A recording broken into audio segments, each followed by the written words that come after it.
बच्चों, तो इस वीडियो में हम लोग प्रतिस्थापन विधि से रैखिक समीकरण को किस प्रकार से हल किया जाता है इसके बारे में हम लोग जानेंगे। तो आइए शुरू करते हैं।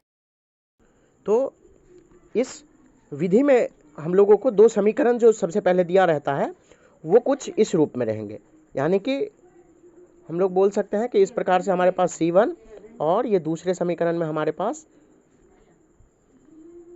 ये रहेंगे।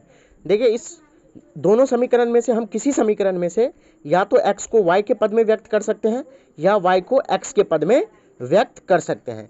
इस प्रतिस्थापन विधि को समझने के लिए हम बुक एनसीईआरटी बुक के ही एक एग्जाम्पल द्वारा समझते हैं, जो कि कुछ इस प्रकार है।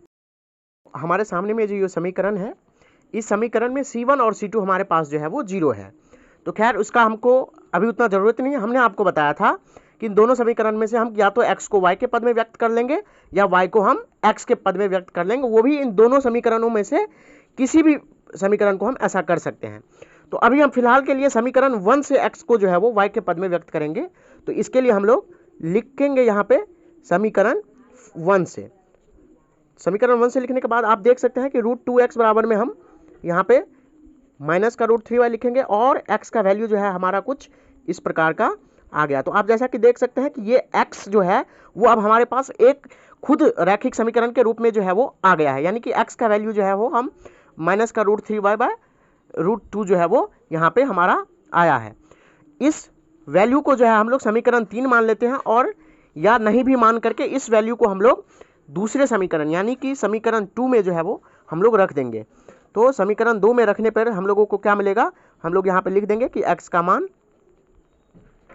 समीकरण 2 में रखने पर √3 इंटू माइनस √3y बाय √2 और माइनस में √8y बराबर में 0।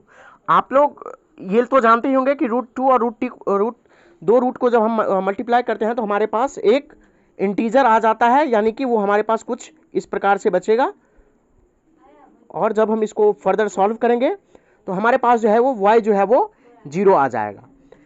y 0 के पश्चात ये y जो है हमारा, जो ये y 0 आया है, ये हमारा एक एग्जैक्ट मान है और इस मान को अब हम पुनः समीकरण 3 में जो है वो रख देंगे। या तो हम समीकरण 3 में रख सकते हैं या तो समीकरण 1 में रख सकते हैं और या फिर समीकरण 2 में भी रखकर हम x का वैल्यू का पता लगा सकते हैं। तो इस को जो है हम लोग समीकरण 3 में ही रख के देखते हैं ताकि हम लोगों को आसानी से जो है वो आंसर जो है वो हमारा आ जाएगा समीकरण 3 में x का मान रखने पर। देखिए, तो हमारे पास क्या था वो तीसरा समीकरण, x बराबर में माइनस √3y बाय √2। अब देखिए हमारे पास y का वैल्यू जो आया है वहाँ पे 0 आया और ये सॉल्व करने पर हम लोगों को यहाँ पे दिख रहा है कि x भी जो है वो हमारा 0 आ गया।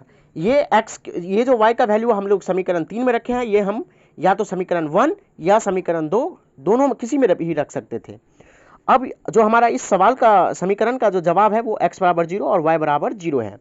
इसको चेक करने के लिए हम पुनः इस पे अगर देखें तो अगर हम यहाँ पे √2 इंटू 0 करें और √3 इंटू 0 करें तो वो हमारा 0 के बराबर आ रहा है।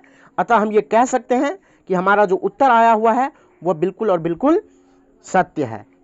तो वीडियो अगर आप लोगों को अच्छा लगा और समझ में आया तो लाइक करिए और चैनल को सब्सक्राइब करिए।